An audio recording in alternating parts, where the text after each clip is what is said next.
तो दोस्तों फिर से आ गए आप अपने चैनल ट्रेन करो ब्रेन एकेडमी के अंदर। दोस्तों आप जिस तरीके से अपना प्यार मुझ पर बरसा रहे हैं वैसे ही बरसाते रहिए। लाइक शेयर कमेंट सब्सक्राइब करना और साइड में जो छोटा सा बेल आइकन है उसको दबाना ना भूलें। तो दोस्तों आज हम पोल साइंस का सेकंड चैप्टर पढ़ेंगे जिसका नाम है दो ध्रुवीयता का अंत, द एंड ऑफ बायोपोलैरिटी। दोस्तों बहुत आसान चैप्टर है। अभी जो हमने पहला चैप्टर पढ़ा था जिसके अंदर हमने यूएसएसआर, सोवियत संघ और अमेरिका के बारे में पढ़ा था, बिल्कुल उसी से रिलेटेड टॉपिक है, तो आपको बड़ा आसान लगेगा ये। तो सबसे पहले मैं आपको एक चीज़ बताना चाहूँगा जो कि बर्निल की दीवार है। तो बर्निल की दीवार क्या है ये मैं बताऊँगा आपको। पूर्वी और पश्चिमी खेमे के बीच विभाजन का प्रतीक थी एक बर्निल की दीवार। यूरोप महाद्वीप में जर्मनी देश की राजधानी बर्लिन, शीत युद्ध के प्रतीक 1961 में बनी बर्निल की दीवार को 9 नवंबर 1989 को जनता द्वारा तोड़ दिया गया। यह 28 वर्ष तक खड़ी रही तथा यह 150 किलोमीटर लंबी थी। तो ये बर्निल की दीवार जो थी ना, ये पूरे विश्व को दो भागों में बांट रही थी। और ये कब टूट गई? 9 नवंबर 1989 के अंदर। और ये खड़ी कब हुई थी? शीत युद्ध के टाइम 1961 के अंदर। ठीक है दोस्तों। अब अगला चीज है सोवियत संघ का जन्म कब हुआ था। तो सोवियत संघ का जन्म 1917 को हुआ था और 1921 मतलब 1921 तक वो बनी, क्योंकि इसमें काफी सारे देश जुड़े थे इसलिए इसको टाइम लगा बनने में। 1917 को रूसी बोल्शेविक क्रांति के बाद समाजवादी सोवियत गणराज्य संघ USSR, union Soviet socialist Republic अस्तित्व में आया। सोवियत प्रणाली क्या थी वो बताता हूं मैं आपको। सोवियत संघ में समतावादी समाज के निर्माण के लिए केंद्रीकृत योजना, राज्य के नियंत्रण पर आधारित और साम्यवादी दल द्वारा निर्देशित व्यवस्था सोवियत प्रणाली कहलाई गई। मतलब सोवियत प्रणाली क्या था कि वो चाहते थे कि जो भी चीजें हो वो सरकार के हाथों में हो, निजी किसी पे भी ना हो। जैसे पूंजीवाद होता है उनमें क्या होता है, सिर्फ अपना अपना प्रॉफिट होता है। लेकिन सोवियत संघ चाहती थी कि समाजवादी हो, सरकार के पास सारी पावर हो और सरकार जो है उसको बराबर तरीके से सब लोगों में बांटे। सोवियत प्रणाली की विशेषताएं क्या थी? तो ये क्वेश्चन आता है दोस्तों कि सोवियत प्रणाली की विशेषताएं बताइए। तो आप क्या लिखोगे? सोवियत प्रणाली पूंजीवादी व्यवस्था का विरोध करती थी तथा समाजवाद के आदर्शों से प्रेरित थी। सोवियत प्रणाली में नियोजित अर्थव्यवस्था थी कि मतलब सही तरीके से कि सरकार को किस तरीके से अपना पैसा इन्वेस्ट करना है। कम्युनिस्ट पार्टी का दबदबा था। न्यूनतम जीवन स्तर की सुविधा, बेरोजगारी ना होना, उन्नत संचार प्रणाली थी।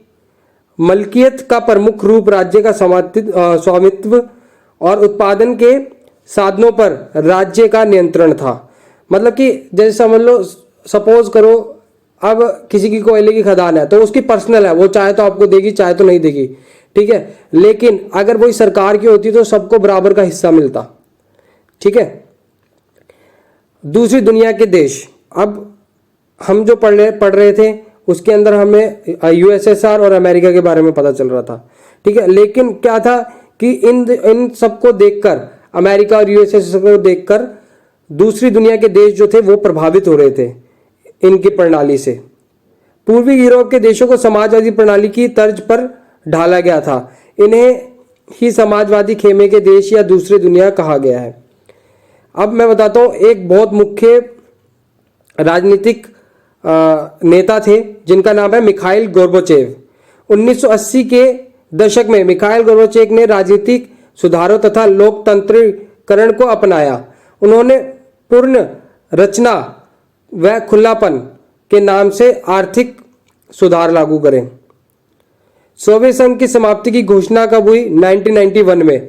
दोस्तों पहले चैप्टर में बताया गया 1990, लेकिन उससे खत्म होते होते 1991 हो गया था। उसका विघटन होना मतलब कि उसका गिरना 1990 में चालू हो गया था, लेकिन उसको खत्म करते करते 1991 हो गया था, ठीक है। 1991 में बोरिस येल्त्सिन के नेतृत्व में पूर्वी यूरोप के देशों ने तथा रूस, यूक्रेन जो कि रशिया के अंदर आता है, वह बेलारूस ने सोवियत संघ की समाप्ति की घोषणा की थी। CIS स्वतंत्र राज्यों का राष्ट्रकुल बना। 15 नए देशों का उदय हुआ। जैसे सोवियत संघ की समाप्ति हुई, विघटन हुआ, तो उसके जो 15 देश थे उन्होंने अपनी आजादी घोषित कर दी थी। दोस्तों सोवियत संघ में कम्युनिस्ट शासन की कमियां क्या थी? तो सोवियत संघ पर कम्युनिस्ट पार्टी ने 70 सालों तक शासन किया और यह पार्टी अब जनता के जवाबदेह नहीं रह गई थी। इसकी कमियां क्या थी? कम्युनिस्ट शासन में सोवियत संघ प्रशासनिक और राजनीतिक रूप से गतिरोध हो चुका था। मतलब कि वो अपने बारे में सोच रहा था। जो कम्युनिस्ट पार्टी थी वो दूसरे लोगों के बारे में भी नहीं, पब्लिक के बारे में नहीं, अपने बारे में सोच रहा था। भारी भ्रष्टाचार व्यापक था और गलतियों को सुधारने में शासन व्यवस्था अक्षम थी। मतलब कि भ्रष्टाचार बहुत ज्यादा बढ़ चुका था, ठीक है, और वो अपने आप को सुधार भी नहीं पा रही थी क्योंकि उनपे इतना मौका ही नहीं मिल रहा था। विशाल देश में केंद्रीकृत शासन प्रणाली थी। सत्ता का मतलब मैं आपको बताता हूं कि विशाल देश के मतलब कि इतना बड़ा देश है पर सिर्फ अगर एक ही हैंडल कर रहा हो कोई तो नहीं हो पाता। एडमिनिस्ट्रेट अगर कोई एक ही कर रहा हो, अगर शासन को सिर्फ एक ही बंदा चला रहा हो तो नहीं हो पाता एक ही जगह से। जैसे सपोज करो कि सिर्फ प्रधानमंत्री हमारे सारे राज्यों को चलाए तो ऐसा पॉसिबल तो नहीं है ना। इसीलिए तो हर जगह पे सीएम बैठे हुए हैं, फिर उनके नीचे जो है एमएलए बैठे हुए हैं, क्योंकि ऐसा पॉसिबल ही नहीं है कि एक पूरा पीएम जो है वो सारे राज्यों के हर जगह जाकर सबकी प्रॉब्लम समझे और उसका निष्कर्ष निकाले। ऐसा हो ही नहीं सकता। लेकिन सोवियत संघ ने क्या करता है, सिर्फ एक ही केंद्रीकृत शासन प्रणाली थी उनपे। सत्ता का जनाधार खिसकता जा रहा था। कम्युनिस्ट पार्टी में कुछ तानाशाह प्रकृति के नेता भी थे, ठीक है, मतलब वो अपनी मनमर्जी करते थे, जिनको जनता से कोई सरोकार नहीं था, मतलब जनता के लेना देना नहीं था। उनको यह था कि भाई हमें ही हमारा ही राज होना चाहिए बस। पार्टी के अधिकारियों को आम नागरिक से ज्यादा विशेष अधिकार मिले हुए थे, उनके पास ज्यादा अधिकार थे, ठीक है, जबकि आम जनता जो है वही पार्टी को बनाती है। वो पार्टी जो होती है वो वर्कर होते हैं आम जनता के। लेकिन यहाँ पे उल्टा हो रहा था कि जो पार्टी वाले हैं वो ये सोच रहे थे कि जो आम जनता है वो हमारे नीचे रहे, हमारी बात माने, हमारा काम करे। स्वतंत्र राज्यों सोवियत संघ के विघटन के कारण क्या थे? नागरिकों की राजनीतिक और आर्थिक आकांक्षाओं को पूरा ना कर पाना, सोवियत प्रणाली पर नौकरशाही का शिकंजा था, कम्युनिस्ट पार्टी का बुरा शासन हो चुका था, ठीक है। सोवियत संघ में अपना पैसा और संसाधन पूर्वी यूरोप में अधिक लगाया था कि वह उनके नियंत्रण में बने रहे। लोगों को गलत जानकारी देना कि सोवियत संघ विकास कर रहा था जबकि वो विकास नहीं कर रहा था। संसाधनों का अधिकतम उपयोग परमाणु हथियारों पर करना, प्रौद्योगिकी और बुनियादी ढांचे में पश्चिमी के मुकाबले पीछे रहना, रूस की प्रमुखता, गोर्बाचेव द्वारा किए गए सुधारों का विरोध होना, अर्थव्यवस्था गतिरोध व उपभोक्ता वस्तुओं की कमी होना, राष्ट्रवादी भावनाओं और संप्रभुता की इच्छा का उभार या सोवियत प्रणाली का सत्तावादी होना, पार्टी का जनता के प्रति जवाबदेह ना होना। ये सारी जो कमियां थी कि गोर्बाचेव ने जो सुधार कार्य लागू करा था उस पर रोक लगाना, जो उपभोक्ता थी मतलब कि कंज्यूमर जैसे हम लोग कोई प्रोडक्ट खरीदते हैं उनकी कमी होना, ठीक है, और राष्ट्रवादी भावनाओं के मतलब राष्ट्रवादी भावना था ही नहीं उन नेताओं के अंदर। तो ये सारे जो थे उनके विघटन के कारण थे, शासन अच्छा नहीं था। सोवियत संघ के विघटन के परिणाम क्या निकले? शीत युद्ध का संघर्ष समाप्त हो गया, दूसरी दुनिया का पतन हो गया, एक ध्रुवीय विश्व अर्थात अमेरिकी वर्चस्व का उदय हुआ। मतलब शीत युद्ध का अंत हो गया था उसके साथ जब विघटन हुआ सोवियत संघ के साथ। पहले दो महाशक्तियां थी और दोनों लड़ रही थी कि पूरा वर्ल्ड में उसका दबदबा रहे, और अब सिर्फ मतलब कि एक ही हो गया था। तो अगर दो से ज्यादा अगर एक हो तो उससे ज्यादा प्रॉब्लम नहीं होती, क्योंकि तब सिर्फ एक ही सोच एक ही विचारधारा वाले होते हैं। जहां पे दो विचारधारा वाले लोग होते हैं वहां पे जो बीच में लोग होते हैं वो फंस जाते हैं।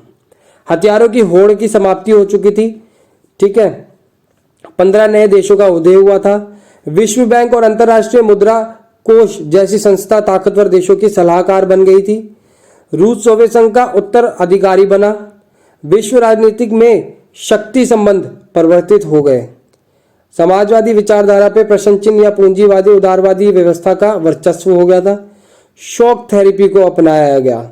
शॉक थेरेपी के बारे में बताऊंगा आगे चल के आपको क्या है ये। उदारवादी लोकतंत्र का महत्व बढ़ा। अब हथियारों की होड़ की कीमत आपको बताता हूं क्या थी। सोवियत संघ ने हथियारों की होड़ में अमेरिकी को कड़ी टक्कर दी, परंतु प्रौद्योगिकी और बुनियादी ढांचे के मामले में वह पश्चिमी देशों से पिछड़ गया था। उत्पादकता और गुणवत्ता के मामले में वह पश्चिमी के देशों से बहुत ही पीछे छूट गया था। मतलब जितनी उसकी जनता थी उस हिसाब से वो चीज़ों का उत्पादन नहीं कर पा रहा था। अब मैं बताता हूँ शॉक थेरेपी क्या थी।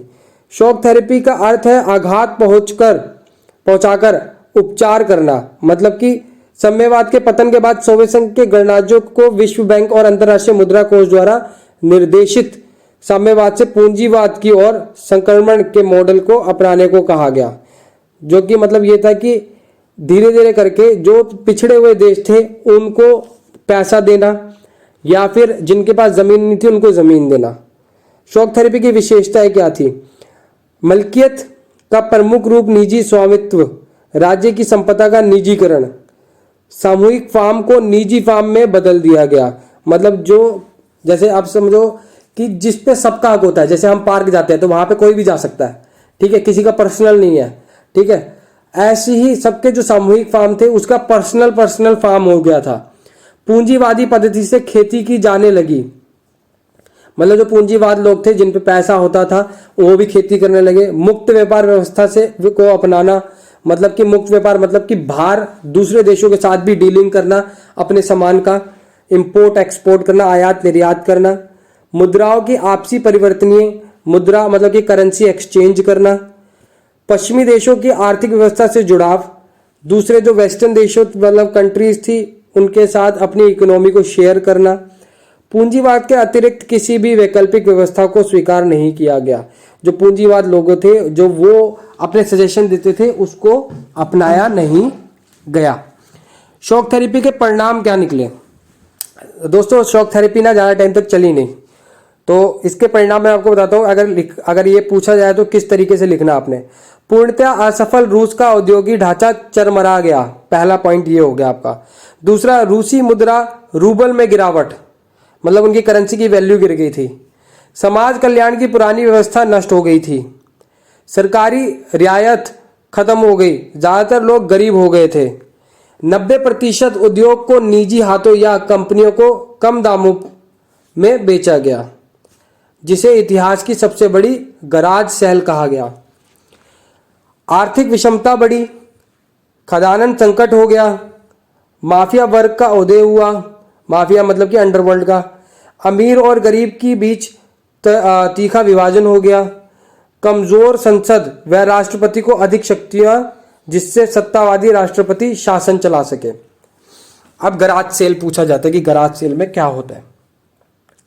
तो गराज सेल में शॉक थेरेपी से उन पूर्वी एशिया देशों की अर्थव्यवस्था चरमरा गई जिनमें पहले साम्यवादी शासन थे, जिसमें साम्यवादी शासन लोग रहते थे, वो बिल्कुल ही डूब रहा था। रूस में पूरा का पूरा राज्य नियंत्रित औद्योगिक ढांचा जो था वो बिल्कुल हिल चुका था।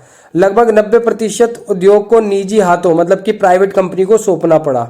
आर्थिक ढांचे का यह पुनर्निर्माण सरकार द्वारा निर्देशित औद्योगिक नीति के बजाय बाजार की ताकतें कर रही थी। मतलब कि अगर पर्सनल किसी में प्राइवेट अगर हो गए तो वो अपने दाम रखता है, ठीक है। सरकार सबके हित के लिए रखती है, दाम कम होता है। इसलिए यह कदम सभी उद्योगों को मटियामेट करने वाला साबित हुआ। इससे इतिहास की सबसे बड़ी गराज सेल के नाम से जाना जाता है। गराज सेल जैसे हालात उत्पन्न होने का कारण क्या था कि लोगों को मतलब महंगाई बढ़ गई थी, लोग गरीब होते जा रहे थे और रूसी मुद्रा के अंदर जो करेंसी थी उनकी मूल्य में वैल्यू में गिरावट हो गई थी और लोगों की जमा पूंजी खत्म होती जा रही थी। तो ये जो थे गराज सेल के कारण थे। संघर्ष व तनाव के क्षेत्र के बारे में बताता हूं मैं आपको। पूर्व सोवियत संघ के अधिकांश गणराज्य संघर्ष की आशंका वाले क्षेत्र है। इन देशों में बाहरी ताकतों की दखल अंदाजी होने लगी। रूस के 2 गणराज्यों चेचन्या और दागिस्तान में हिंसक अलगाववादी आंदोलन चले, मतलब रेवोल्यूशन चलने लग गया, क्रांति चलने लग गई। चेकोस्लोवाकिया 2 भागों चेक तथा स्लोवाकिया में बट गया। अब आता है बाल्कन क्षेत्र। बाल्कन गणराज्य यूगोस्लाविया गृह युद्ध के कारण कई प्रांतों में बट गया था। मतलब कि अलग अलग छोटे छोटे बंटवारा हो गया था यूगोस्लाविया का, जिसमें शामिल बोस्निया हर्जेगोविना, स्लोवेनिया तथा क्रोएशिया। ने अपने को स्वतंत्र घोषित कर दिया। ठीक है दोस्तों। अब बाल्टिक क्षेत्र के लिथुआनिया ने मार्च 1990 में अपने आप को स्वतंत्र घोषित कर दिया। ऐसी एस्टोनिया, लताविया और लिथुआनिया 1991 में संयुक्त राष्ट्र संघ के सदस्य बने। 2004 में नाटो में शामिल हो गए वो। मध्य एशिया मतलब कि मिडल एशिया के बारे में बात करते हैं। मध्य एशिया के तजाकिस्तान में 10 वर्षों तक यानी 2001 से 1 तक गृह युद्ध चला। मतलब कि उनके अंदर ही, जैसे हमारे यहाँ पर अभी प्रोटेस्ट हो रहा है किसान का आंदोलन, ऐसे ही उनके यहाँ पर कोई आंदोलन चला। Azerbaijan, Armenia, Ukraine, Kyrgyzstan, Georgia, ये सब में गृह युद्ध की स्थिति बनी हुई थी। मध्य एशिया गणराज्यों में पेट्रोल के विशाल भंडार थे। इसी कारण से यह क्षेत्र भारी ताकतों और तेल कंपनियों की प्रतिस्पर्धा का अखाड़ा भी बन गया था। मतलब भारी ताकत ना ये चाहते थे कि उस पर पूरी तरह कब्जा हो, ताकि तेल वगैरह जो है वो उनके कब्जे में रहे, पेट्रोल वगैरह उनके कब्जे में रहे। तो इसी तरीके से दूसरे देश जो थे वो तजाकिस्तान पे नज़र गड़ाए हुए थे। ठीक है दोस्तों। अब हमारा जो लास्ट टॉपिक है ये है पूर्व साम्यवादी देश और भारत। पूर्व साम्यवादी देशों के साथ भारत के संबंध अच्छे थे। रूस के साथ उनका विशेष रूप से प्रगाढ़ था। मतलब कि उनका आना जाना था, रूस रशिया के साथ बहुत अच्छा संबंध था। दोनों का सपना बहुद्रव्य विश्व का था। मतलब कि वो ये चाहते थे कि बहुत सारे देश हो, वो अच्छे ताकतवर बने, ठीक है, एक दूसरे का साथ दे, ना कि लड़ाई करना चाहते थे। दोनों देश सह अस्तित्व, सामूहिक सुरक्षा, क्षेत्रीय संप्रभुता, स्वतंत्र विदेश नीति, अंतर्राष्ट्रीय झगड़ों का वार्ता द्वारा हल, संयुक्त राष्ट्र संघ के सुदृढ़ीकरण तथा लोकतंत्र में विश्वास रखते थे। 2001 में भारत और रूस द्वारा 80 द्विपक्षीय समझौते पर हस्ताक्षर। भारत रूसी हथियारों का खरीदार था। मतलब कि भारत जो था वो रूस से, रशिया से हथियार खरीदता था। रूस से तेल का आयात करता था भारत। परमाणु योजना तथा अंतरिक्ष योजना में भी रशिया ने मदद करी हमारे स्पेसक्राफ्ट वगैरह के अंदर। कजाकिस्तान और तुर्कमेनिस्तान के साथ ऊर्जा आयात बढ़ाने की कोशिश कर रहे थे। गोवा में दिसंबर 2016 में हुए ब्रिक्स सम्मेलन के दौरान रूस भारत के बीच हुए 17वें वार्षिक सम्मेलन में भारत को प्रधानमंत्री नरेंद्र मोदी एवं रूस के राष्ट्रपति व्लादिमीर पुतिन के बीच रक्षा, परमाणु ऊर्जा, अंतरिक्ष अभियान समेत आर्थिक संबंधों को बढ़ावा देने एवं उनके लक्ष्यों की प्राप्ति पर बल दिया गया। तो दोस्तों आज का सेशन यहीं पे ख़त्म होता है। तो अगर आपको ये वीडियो पसंद आए तो लाइक, शेयर, कमेंट करना ना भूलें।